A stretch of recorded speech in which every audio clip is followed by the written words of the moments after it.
Fresh food, homegrown. Used to make local, all-natural meal kits. That's the business model behind Primal Gourmet in Irmo. It's a rotating menu based on what's available close to home, so South Carolina products that are going to be fresh and seasonal and meet the requirements of a whole food diet.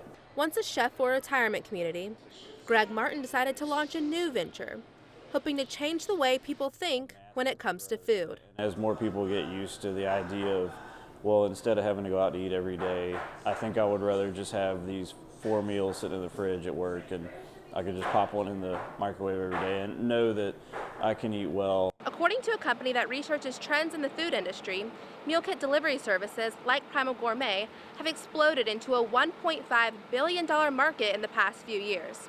And that number is on track to double within the next few years. Primal Gourmet's goal isn't to just be good for its customers' waistlines, but to be good for the health of other local businesses as well.